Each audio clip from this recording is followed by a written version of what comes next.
आम से बनने वाली ऐसी ख़ास रेसिपी जिसे बनाकर आपका दिल ही खुश हो जाएगा।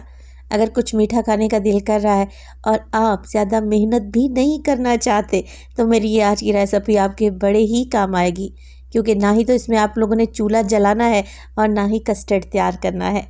बिस्मिल्लाहिर्रहमानिर्रहीम। अस्सलामुअलैकुम। खुश रहें, आबाद रहें, जहाँ भी रहें हैप्पी रहें और हेल्दी रहें। तो मैं हूँ फ़ायज़ा और वेलकम करती हूँ आपको चटपटे पकवान में। तो मैंगो सीज़न हो और फ़ायज़ा कुछ मीठा ना बनाए, ऐसा तो हो ही नहीं सकता। आज आप लोगों की मुश्किल ही हल कर दूंगी। आम से बनाऊंगी इतना कोई टेस्टी डिज़र्ट जिसे दावत में बना लें या फिर फैमिली मेम्बर्स के लिए, यकीन करें आपकी वाह वाह हो जानी है। तो फिर देर किस बात की, जल्दी से रेसिपी स्टार्ट कर लेते हैं। मगर उससे पहले रेसिपी अच्छी लगे तो लाइक भी कर दें। अच्छा, ये मज़ेदार सा मीठा बनाने के लिए मेरे पास है तकरीबन हाफ़ केजी के बराबर आम। तो इस मज़ेदार से मीठे को बनाने के लिए आम जो आप लोगों ने लेने हैं ना, वो मूँछों वाले ना हो, यानी कि उसमें थ्रेड्स या रेशा नहीं होना चाहिए। पल्पी आप लोगों ने मैंगो ख़रीदना है। मैं सफ़ेद चौंसा का इस्तेमाल कर रही हूँ। ये मीठा आम आपको हर जगह से आसानी से मिल जाएगा। आजकल तो मैंगो सीज़न पीक पर है। अच्छा, 2 बड़े साइज़ के मैंने मैंगो ले लिए, छिलका उतार लिया और बस रफली सा काट लें।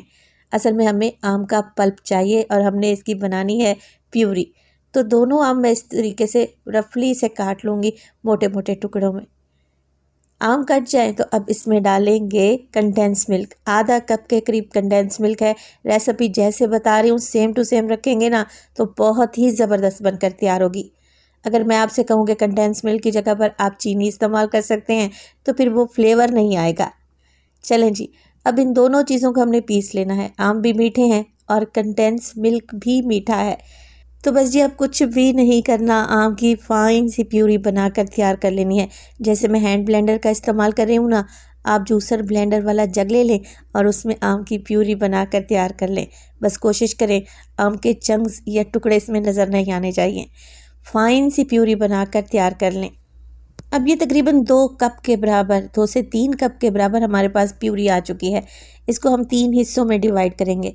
तो मैं क्या करूँगी, एक हिस्सा बोल में ही प्यूरी का छोड़ दूँगी और 2 हिस्से आम का पल्प निकाल लूँगी। इसका क्या करना है और कैसे करना है, ये आगे चलकर आपको बताती हूँ।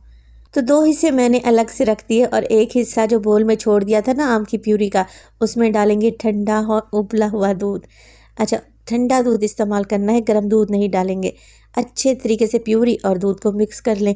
एक गाढ़ा क्रीमी सा मिल्क शेक बनकर तैयार हो जाएगा। अब यही मिल्क शेक हमें चाहिए था। देखिए, इस रेसिपी में आपको चूल्हा जलाने की भी ज़रूरत नहीं पड़ेगी। ये कोई इतनी आसान रेसिपी है, मिनटों में बनकर तैयार हो जाएगी। चलें जी, इस दूध को भी रख देते हैं एक साइड पर। अब नेक्स्ट स्टेप में मेरे पास है व्हिपिंग क्रीम। व्हिपिंग क्रीम आपको किसी भी मार्ट से या फिर सुपर स्टोर से आसानी से मिल जाएगी। अगर नहीं मिल रही तो आप अपने इलाके की बेकरी से भी व्हिपिंग क्रीम आसानी से ले सकते हैं। 1 कप के बराबर मेरे पास व्हिपिंग क्रीम है और ये नॉन डेयरी व्हिपिंग क्रीम है। ऑलरेडी ये क्रीम मीठी होती है। तो मैं क्या करूँगी, यहाँ पर इसे अच्छे तरीके से फेंट लूँगी बीटर की मदद से। वैसे तो आप हैंड विस्क की मदद से भी इसे फेंट सकते हैं, मगर टाइम बहुत ज़्यादा लगेगा और रिज़ल्ट भी नहीं मिलेगा, तो हैंड बीटर से ही फेंटना पड़ेगा। देखिए, इस तरीके से 1 से 2 मिनट के लिए क्रीम को फेंटेंगे ना, सॉफ्ट सी पीक बनना स्टार्ट हो जाएंगी। अब जो हमने प्यूरी बचा के रखी हुई थी मैंगो की, उसमें से एक हिस्सा निकालें, यानी कि 2 बड़े चम्मच इस क्रीम में डालें और दोबारा से 1 से 2 मिनट के लिए क्रीम में ये मैंगो प्यूरी अच्छे तरीके से मिक्स कर लें। अच्छा, ये तो मैं आपको बताना भूल गई कि क्रीम को मैं फ्रीज़र से निकाल कर लाई थी, मगर उसमें आइस क्रिस्टल नहीं थे। क्रीम अच्छी ठंडी होगी ना, उतनी ही जल्दी बीट होगी और बेहतरीन सी इसमें सॉफ्ट पीक्स बनेंगी। तो इस बात का ध्यान रखें। चलें जी, मैंगो प्यूरी को मैंने क्रीम में अच्छे तरीके से मिक्स कर लिया है। अब देखें, 1 कप क्रीम थी और इसकी क्वांटिटी डबल ट्रिपल हो चुकी है। अब इस क्रीम को भी एक साइड पर रख दें। चलते हैं डिज़र्ट की फाइनल लेयर की तरफ। तो यहाँ पर मैंने एक सर्विंग डिश ले ली है। आप कोई सी भी सर्विंग डिश ले सकते हैं, स्क्वायर ले सकते हैं, मैंने ओवल शेप में ली है। अब ब्रेड के स्लाइस ले लेने हैं आप लोगों ने। ब्रेड के किनारे काट लें और एक लेयर ब्रेड के स्लाइसेस की लगा दें। अच्छा, जिस शेप में आपकी सर्विंग डिश है ना, उसी शेप में ब्रेड के स्लाइसेस लगेंगे। तो यहाँ पर जो छोटे छोटे पीस मैं ब्रेड के लगा रही हूँ, पूरी एक लेयर लगाने के लिए ब्रेड को मैंने छोटा छोटा सा काट लिया है। ब्रेड नहीं लगाना चाहते तो आप यहाँ पर फ्रूट केक की एक लेयर लगा सकते हैं, मगर क्या होगा, फ्रूट केक ज़्यादा मीठा है तो बहुत ज़्यादा मीठा हो जाएगा। तो इस तरीके से ब्रेड, ये सादा ब्रेड है, मिल्की ब्रेड मिलती है ना बाज़ार से, बस वही ब्रेड का इस्तेमाल मैं इस डिज़र्ट में कर रही हूँ। अच्छा, ब्रेड के ऊपर वो हमने जो मिल्क शेक बना कर रखा हुआ था ना, उसे लगा देंगे। जैसे अभी मैंने एक लेयर लगाई है ना, तो आधा मिल्क शेक इस्तेमाल किया, आधा बचा कर रख लिया है, दूसरी लेयर में काम आएगा। अब जो क्रीम हमने फेंट कर रखी हुई थी उसकी एक लेयर लगा देंगे और हल्के हाथ से इसे भी फैला देंगे। मार्केट में हर तरफ पीली बहार आई हुई है, हर तरफ आम ही आम नज़र आ रहे हैं, तो आम से अगर ये डिज़र्ट नहीं बनाया तो आप इस सीज़न में बहुत कुछ मिस कर रहे हैं। अच्छा, क्रीम के ऊपर ब्रेड की एक दूसरी लेयर आएगी। इस तरीके से जितनी बड़ी आपकी डिश है ना, लेयर बाय लेयर काम करते रहें। अब ब्रेड के ऊपर वही मिल्क शेक जो हमने बचा कर रखा हुआ था लगा देंगे, और इसी स्टेज पर अगर तो रेसिपी आप लोगों को ज़र्रा बराबर भी अच्छी लग रही हो, रेसिपी को लाइक कर दिया करें और चटपटे पकवान को सब्सक्राइब भी कर लें। आप सब लोगों का बेहद शुक्रिया। आखिरी लेयर में लगा रही हूँ बची हुई क्रीम की।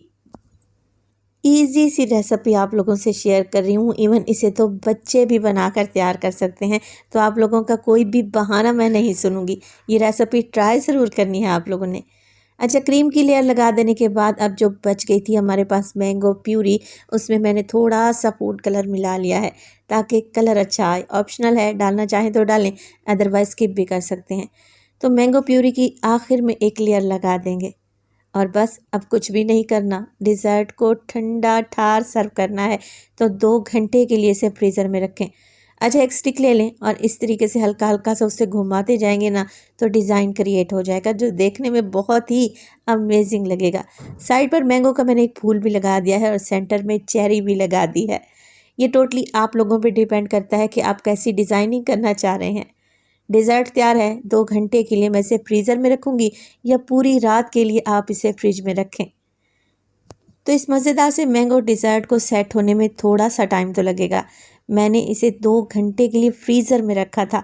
अब ये अच्छा खासा ठंडा हो चुका है और इसकी बेहतरीन सी लेयर्स बन चुकी हैं। मैं आपको काट कर दिखाती हूँ।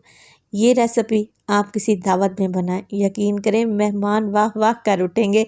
ये बहुत ही टेस्टी सा डिज़र्ट बनकर तैयार होता है। ऐसा लग रहा है जैसे आप 3 मिल्क केक खा रहे हों। रेसिपी बहुत आसान है और आम का सीज़न भी है, तो इसे बनाना तो बनता है। रेसिपी ट्राई करें तो अपना फीडबैक देना हरगिज़ नहीं भूलिएगा। तो देखिए, बेहतरीन डिज़र्ट बनकर तैयार हुआ है, आपके मुंह में घुलता जाएगा, कितनी आसानी से ये कट रहा है। रेसिपी बनाएं तो अपना फीडबैक लाजमी दें। आपके एक प्यारे से कमेंट का मुझे इंतज़ार रहेगा। अपना बहुत सारा ख्याल रखिएगा। फाइज़ा को अपनी दुआओं में याद रखिएगा। मुझे दीजिए इजाज़त। टिल देन, अल्लाह निगहबान।